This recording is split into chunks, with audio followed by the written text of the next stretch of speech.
To recognize or not to recognize? That is the question, or at least one of the questions of today's Genuine Learning blog. Hello, I'm Peter Zender, and yes, we're diving into the FASB's invitation to comment on intangible assets. These are the assets that may not show up physically, but emotionally, spiritually, and occasionally on our general ledgers, they're very much there. Issued December 19th, 2024, just in time for the holidays, this invitation to comment was basically the FASB's special gift to accountants everywhere. It builds on stakeholder feedback from the 2021 agenda consultation and past standard-setting efforts, both of which made one thing abundantly clear.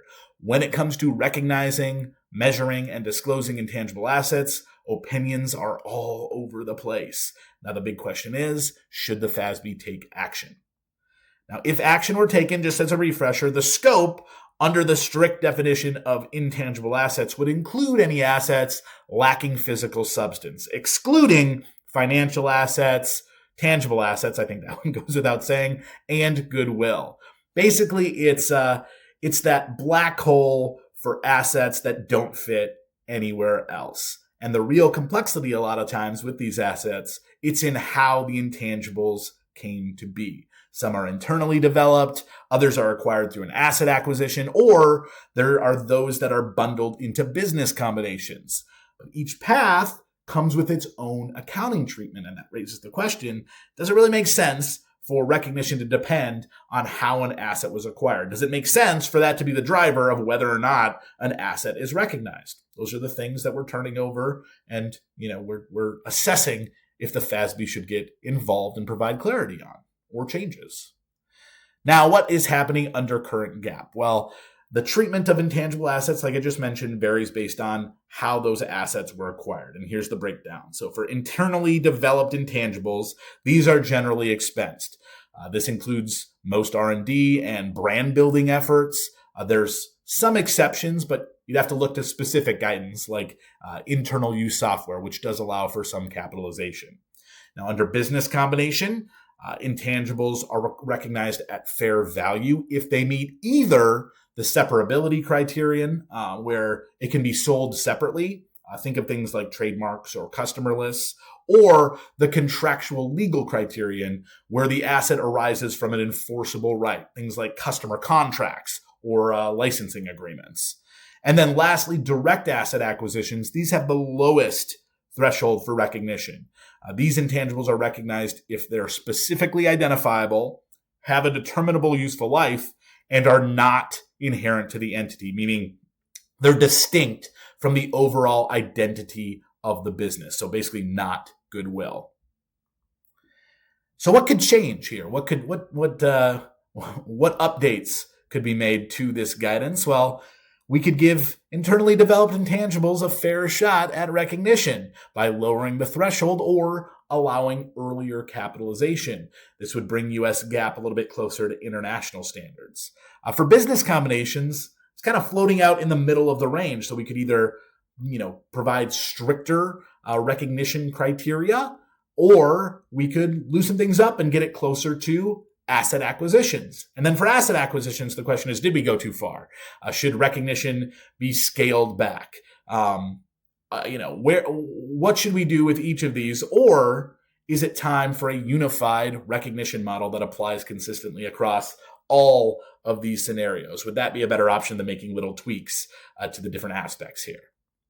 So if we go the unified model route to improve, or hopefully improve comparability, the real question is, what should that model look like? And do we use those stricter limitations used for internally developed intangibles? Or do we swing all the way over to the other side and recognize more broadly like we do for asset acquisitions? Or we could, again, land somewhere in the middle with business combinations and use that separability and contractual legal criterion, right? Or maybe we don't tweak any of these old models or use any of these old models and we build a new one. We could steal different pieces from each of them, or we could create one that perhaps aligns more closely with international standards like IAS 38. Now, if you have thoughts or preferences on where we should land in this range, whether we should create something new, now is the time to comment and share them. Now, if the potential changes to the recognition models weren't enough to spark your interest in commenting, maybe these last few items will. There's also talk of more standardized guidance on amortization and impairment, especially if we move towards capitalizing more internally developed intangibles. There's some optionality to potentially adopt a phased approach to R&D accounting, similar to IAS 38, where research costs would be expensed during the research phase and development costs would be capitalized during the development phase. This would require more tracking of information to determine whether spending and expenses occurred before or after that transition point from research to development, but it could put more future benefiting intangible assets on the books. And then there's disclosure. So if capitalization becomes more flexible, if recognition is scaled back, or even if just current requirements fall short, there's that question hanging out there. Should we expand disclosures to improve both qualitative and quantitative transparency for financial statement users? Do we need to tweak disclosures as well?